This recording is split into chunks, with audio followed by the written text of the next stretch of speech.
এই সামান্য একটি জিনিস নিয়ে এত সময় নষ্ট করার জন্য আমরা দুঃখিত। আর এই ভিডিওতে এত ঢং না করলে হতো। আসলে এটি করা হয়েছে শুধুমাত্র আমাদের নতুন ক্যামেরা টেস্ট করার জন্য। আমরা কি কেমন আপনাদেরকে কোয়ালিটি সম্পূর্ণ ভিডিও দিতে পারবো তার জন্য।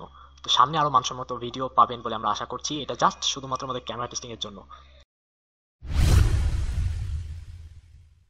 বিসমিল্লাহির রহমানির রহিম। আসসালামু আলাইকুম।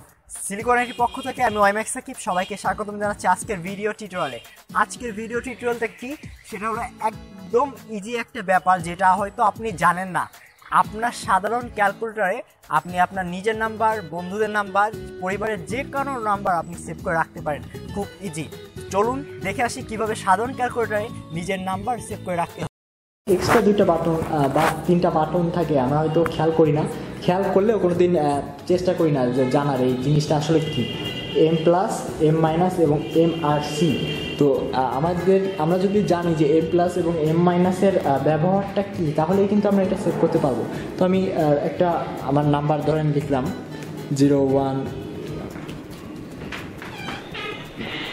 ধরেন আমি একটা নাম্বার লিখলাম, যে কোনো একটা নাম্বার লিখলাম। তো আমি যখন এম প্লাস এখানে ক্লিক করব, উপরে দেখেন মেমোরি লেখা উঠতেছে, মানে আমার এখানে একটা মেমোরি আছে, ওই মেমোরিতে এটা সেভ হয়ে গেছে।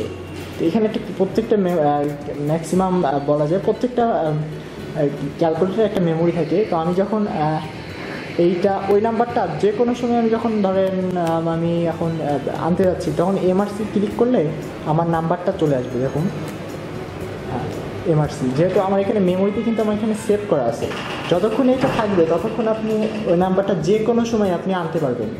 আর এম মাইনাসে আপনি তো বুঝতেই পারতেছেন যে এম মাইনাস দিলেই মেমোরিটা চলে গেল, এখন কিন্তু আর আসবে না। সো ভিউয়ার্স, ভিডিওটি যদি আপনাদের ভালো লেগে থাকে অবশ্যই লাইক, কমেন্ট এবং শেয়ার দিতে ভুলবেন না। আমাদের চ্যানেলে সাবস্ক্রাইব অবশ্যই করবেন পরবর্তী টিউটোরিয়াল পেতে এবং আমাদেরকে সাপোর্ট করতে।